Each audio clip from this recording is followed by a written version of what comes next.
Regarding homosexuality, many humans have been told that God's desire is for sex to be experienced between a male and a female only, and for same-gender sexual interaction to be considered an abomination.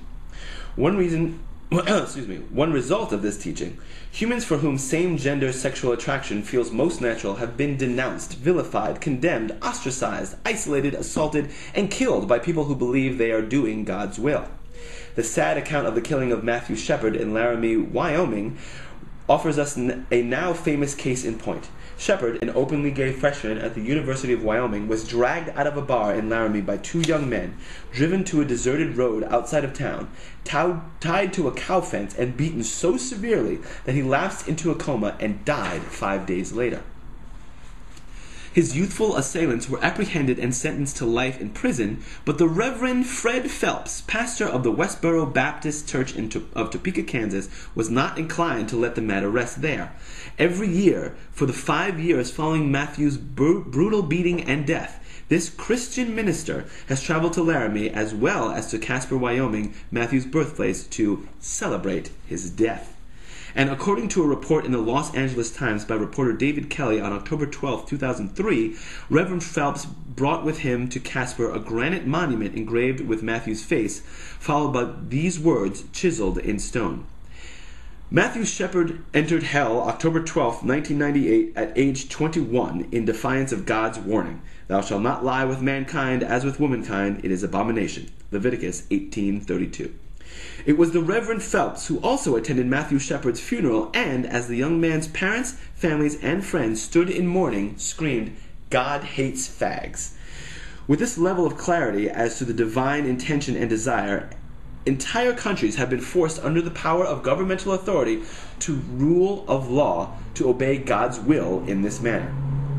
In some nations, the civil penalty for homosexuality is death, burial under a 12-foot concrete wall. In many places, civil law has been created making gay marriage illegal. In the United States, the president in 2004 personally campaigned to have his understanding of God's desires regarding prohibition of gay marriage written into his country's constitution. While certain sexual feelings may be very natural to the persons feeling them, they are not God's desire, many people say, and are therefore, by definition, unnatural. A report on October 20th, 2003 by Chris Zebb of CanWest News Service in the Calgary Herald in Edmonton, Canada, points to the possibility that the exact opposite may be true. Scientists have discovered 54 genes that suggest sexual identity is hardwired into the brain before birth and therefore development of the sex organs.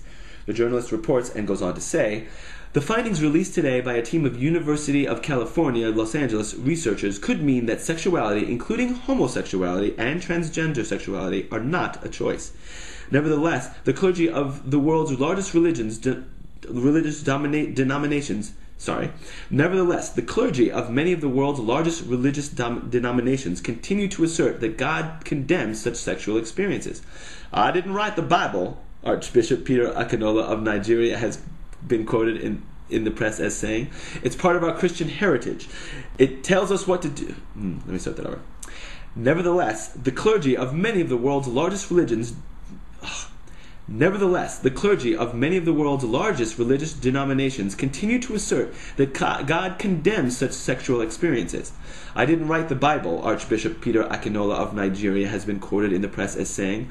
It's part of our Christian heritage. It tells us what to do.